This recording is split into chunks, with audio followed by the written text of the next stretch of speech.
గోవిందా గోవిందా. నా వీడియోస్ ఎవరైతే చూస్తారో అలా నా వీడియోస్ కోసం ఎవరైతే ఎదురు చూస్తారో వాళ్ళందరికీ నా నుంచి సారీ చెప్తున్నా. నేను ఏ ముహూర్తాన్ని ఈ వైకుంఠ ఏకాదశికి ఎపిసోడ్స్ లాగా వీడియో ఇద్దాం అనుకున్నాను గానీ ఇలా జరుగుతుందని అస్సలు అనుకోలేదు. అసలు ఏం జరిగింది అన్నది లాస్ట్ లో చెప్తాను. ఇన్ని రోజులు నేను పడిన కష్టానికి అలానే నా ఎఫర్ట్స్ కి మీరు లాస్ట్ వరకు ఈ వీడియో చూస్తారని నమ్ముతున్నా. ఇంకా ఈ వైకుంఠ ఏకాదశి ఎపిసోడ్స్ లో ఇది ఎపిసోడ్ 2 వీడియో. ఈ వీడియో చూస్తున్న వాళ్ళందరూ ఈ డెకరేషన్ ని ఎంతమంది చూసారో ఖచ్చితంగా కమెంట్ చేయండి.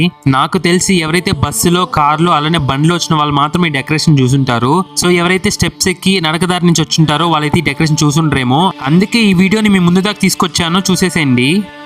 అసలు వైకుంఠ ఏకాదశి ముందు డెకరేషన్ చేస్తారు. మన అలిపిరి టోల్ గేట్ ఉంటుంది కదా, టోల్ గేట్ ఎక్కిన తర్వాత సో వెంటనే వ్యూ డెకరేషన్ ఇలా చేశారు వైకుంఠ ఏకాదశికి.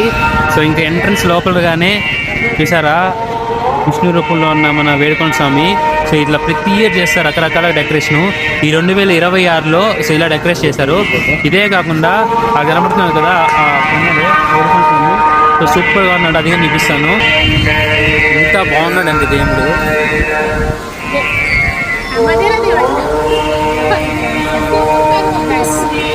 చూసారు కదా ఈ ఎపిసోడ్ 2 వీడియో. ఇప్పుడు ఎందుకు పోస్ట్ చేస్తున్నా అలానే మీకు ఎందుకు సారీ చెప్పానది ఈ విజువల్స్ చూపిస్తూ చెప్తాను, వినండి. అసలు నిజంగానే ఏమైందో నాకే అర్థం కావట్లేదు. మన పేజ్ నైతే ఎవరో రిపోర్ట్ చేశారు. ఐ డోంట్ నో ఎవరన్నది. నేను ఎటువంటి వల్గర్ కంటెంట్స్ వీడియోస్ ఇవ్వలేదు అండ్ మెయిన్ థింగ్ ఎవరి వీడియోస్ కానీ యూజ్ చేయలేదు. కానీ నాకు చాలా బాధేసింది. ప్రెసెంట్ అయితే పేజ్ రికవర్ అయింది. అసలు ఏమైంది అన్నది నెక్స్ట్ వీడియోలో పోస్ట్ చేస్తాను. అలానే ఎపిసోడ్ 3 వీడియోతో మళ్ళీ మీ ముందుకు వస్తాను. ఆ వీడియోస్ అన్ని వెంటనే మీ ముందుకు రావాలంటే ఇప్పుడే మన పేజ్ ని కొంచెం ఫాలో చేసి పెట్టుకోండి. సరే మరి గోవిందా, నెక్స్ట్ వీడియో కలుద్దాం. Signing off. నేను మీ లక్ష్మణ్ పోలిశెట్టి.